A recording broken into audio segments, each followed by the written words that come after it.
Assalamu alaikum wa rahmatullahi wa barakatuhu. Alhamdulillah. Alhamdulillahi rabbil alameen. Wassalatu wassalam ala rasulihil kareem. Amma ba'd. A'udhu billahi minash shaitanir rajim. Bismillahir rahmanir rahim.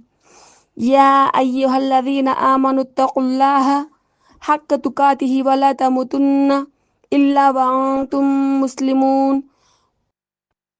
رب اشرح لي صدري ويسر لي أمري واحلل عقدة من لساني يفقه قولي ربي زدني علما ربي زدني علما اللهم فقهنا في الدين آمين يا رب العالمين.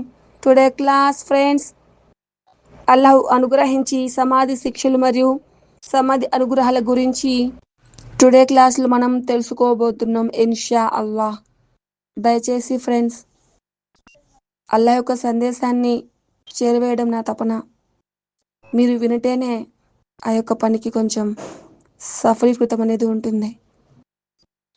ఆ link open చేస్తున్నారు కానీ చాలా అంటే చాలా ఎక్కువ మంది అందులో సందేశం ఏముంది, ఇంపార్టెంట్ మెసేజ్ ఏముంది అనేది గ్రహించకుండానే మెసేజ్ను అవాయిడ్ చేస్తున్నారు. దయచేసి ఫాస్ట్ మోడ్ లైన్స్ పెట్టుకొని మీకు ఉన్న సమయంలో కొంత అల్లాహ్ కోసం కేటాయించమని నేను రిక్వెస్ట్ చేస్తున్నాను. సరే, టుడే క్లాస్లో ఇన్షాల్లా సమాధి శిక్షలు మరియు దాని అనుగ్రహాలు తెలుసుకుందాం రండి. మొదటగా సమాధి అవస్థ గురించి తెలుసుకుందాం. మరణం తర్వాత మొదటి మజిలీ సమాధి అవస్థ. మృతదేహం భూమిలో సమాధి చేయబడిందా, లేక సముద్రంలో విసిరివేయబడిందా, లేక సింహం ఏదైనా జంతువు తినేసిందా, లేదా గాలిలో కలిపేయబడిందా అనే దాంతో సంబంధం లేకుండా ప్రతి ఒక్కరూ ఎదుర్కోబోయే కఠినమైన పరీక్ష సమాధి అవస్థ. ఈ యొక్క అవస్థను ప్రతి ఒక్కరు కూడాను ఎదుర్కోవాల్సి ఉంటుందన్నమాట. ప్రతి ఒక్కరు కూడా 3 విషయాల గురించి ప్రశ్నించబడతారు. నీ ప్రభు ఎవరు? ప్రశ్న 2, నీ ధర్మం ఏది? ప్రశ్న 3, నీ ప్రవక్త ఎవరు? విశ్వాసి అయితే ఇలా జవాబిస్తాడు, నా ప్రభు అల్లాహ్, నా ధర్మం ఇస్లాం మరియు నా ప్రవక్త ముహమ్మద్ సల్లల్లాహు అలైహి వసల్లం. అప్పుడు ఈ దాసుడు సత్యం పలికాడు అని ఒక దివ్యవాణి ఆకాశాలలో నుండి ధృవీకరిస్తుందన్నమాట. కొన్ని హదీసుల్లో ఈ ప్రశ్న కూడా ఉంది. సమాధి ప్రశ్న 4ది కూడా ఉంటుంది. ఈ జ్ఞానం నువ్వు ఎక్కడ అభ్యసించావు, ఎలా తెలుసుకున్నావు అని చెప్పేసి అప్పుడు ఆ విశ్వాసి చెప్పడం జరుగుతుందన్నమాట.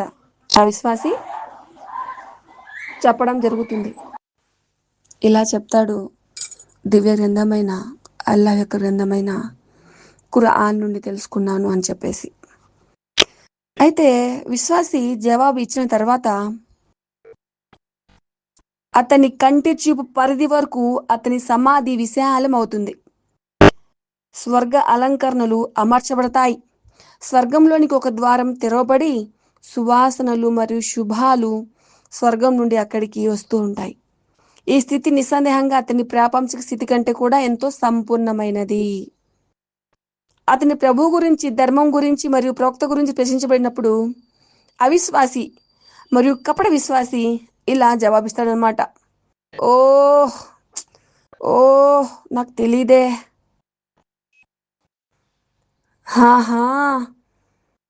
లాద్రీ అయ్యో నాకు తెలీదే, ఏదో గుర్తుకొస్తున్నట్టు అనిపిస్తుంది, ఏదో జ్ఞాపకం వస్తున్నట్టు అనిపిస్తుంది. కానీ ఆ యొక్క జ్ఞాపకాన్ని గుర్తు చేసుకోవడానికి ప్రయత్నిస్తాడు, కానీ అది జ్ఞాపకం రాదు. చూసారా ఈ పరిస్థితి ఎంత అమానుషంగా ఉందో? జ్ఞాపకం చేసుకునే సామర్థ్యం కోల్పోవడం అనేది అసలు తెలియకపోవడం కంటే ఘోరమైంది కదా.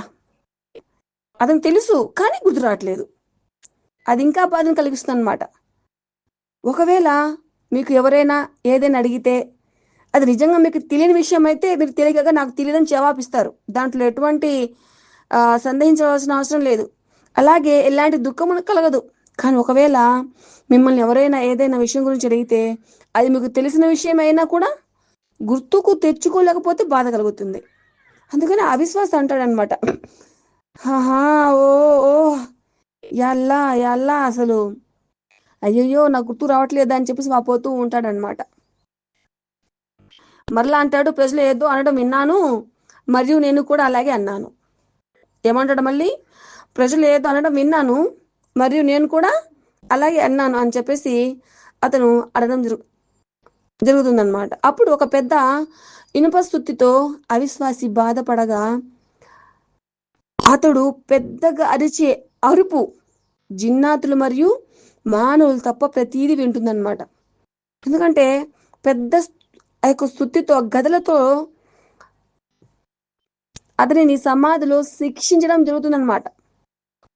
ఒకవేళ వారే గనుక ఎవరు వారు? మానవులు, జిన్నాతులు ఆ యొక్క సమాధి యాతన వింటే, ఆ యొక్క సమాధి యాతన వాళ్ళు వినగలిగితే వారు చెవిటి వాళ్ళుగా మారిపోతారు. ఆ ఇనుప గద అస్థి కూడా ఎంత బరువుగా ఉంటుందంటే అల్లాహు అక్బర్, ప్రజలందరూ కలిసి ఎత్తడానికి ప్రయత్నించినా కూడా దానిని వారు పైకి ఎత్తలేరు అన్నమాట.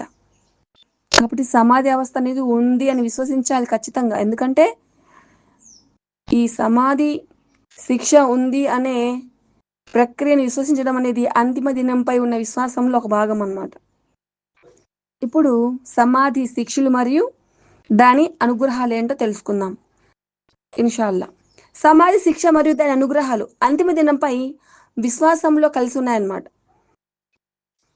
దీనికి రుజువు ఖురాన్ గ్రంథంలోని అల్లాహ్ యొక్క ఈ వచనాలు. వారు ప్రవేశించే శాశ్వత స్వర్గ వనాలలో క్రింద స్థిలయేళ్లు ప్రవహిస్తూ ఉంటాయి. అక్కడ వారికి వారు కోరేది లభిస్తుంది. దైవభీతి గల వారికి అల్లాహ్ ఈ విధంగా ప్రతిఫలం ఇస్తాడు. ఎవరైతే పరిశుద్ధులుగా ఉండగా దైవదూతలు వారి ప్రాణాలు తీస్తారో వారితో సలాం అలైకుం, మీకు శాంతి కలుగుగాక, మీరు చేసిన మంచి పనులకు ప్రతిఫలం స్వర్గంలో ప్రవేశించండి అని అంటారన్నమాట. సూర 16 31 నుంచి 32 ఆయతులు గ్రహించండి. ఇంకా వారు భూమి ఆకాశాలంతటి వెడల్పున్న స్వర్గంలోకి ప్రవేశించరు గాని స్వర్గం నుండి ప్రసాదించబడుతున్న అనుగ్రహాలతో కూడిన సమాధిలోకి వెళ్తారు. దీని గురించి ఎల్లవచనాలు ఇలా ఉన్నాయన్నమాట. అయితే చనిపోయే వాడి ప్రాణం గొంతులోకి వచ్చినప్పుడు మీరెందుకు ఆపలేరు?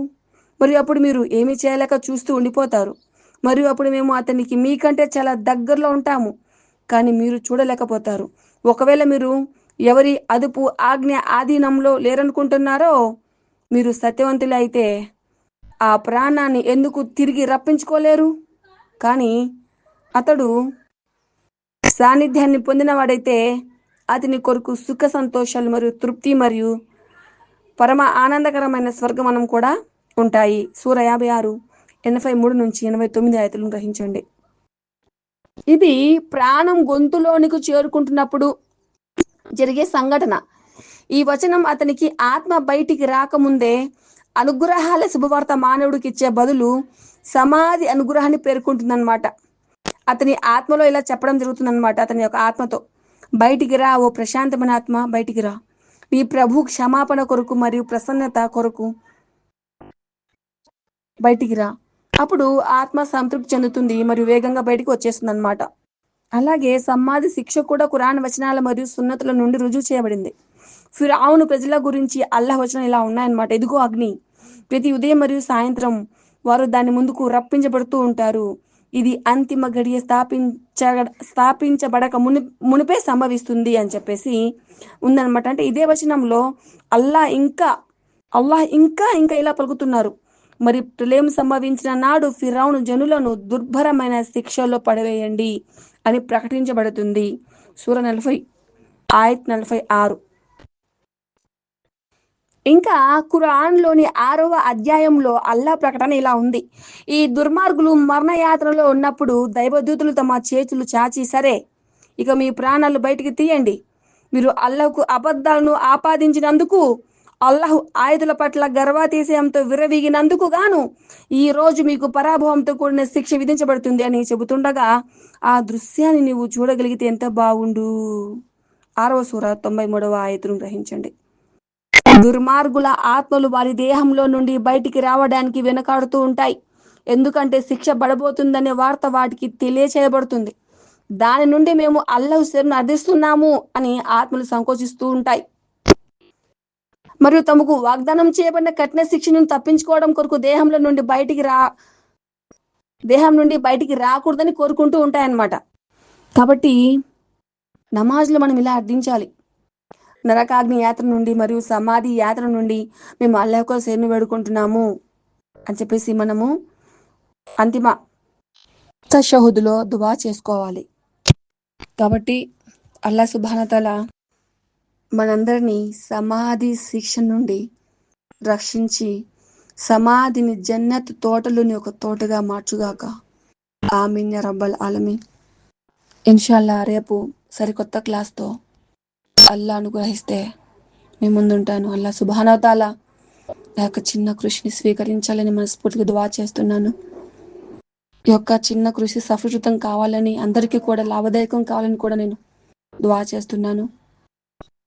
ఇందులో ఏమైనా హెచ్చుతగ్గులున్నా అల్లాహ్ నన్ను క్షమించాలని నేను కోరుకుంటున్నాను. ఆమీన్ యా రబ్బల్ ఆలమీన్. వ ఆఖిరు దావానా అనిల్ హమ్దులిల్లాహి రబ్బిల్ ఆలమీన్. రబ్బనా తaqabbal మిన్నా ఇన్నక అంతస్ సమీఉల్ అలీం. సుబ్హాన రబ్బిక రబ్బిల్ ఇజ్జతి అమ్మా యసిఫూన్ వ సలామున్ అలల్ ముర్సలీన్ వల్హమ్దులిల్లాహి రబ్బిల్ ఆలమీన్. అస్సలాము అలైకుం వ రహ్మతుల్లాహి వ బరకాతుహు.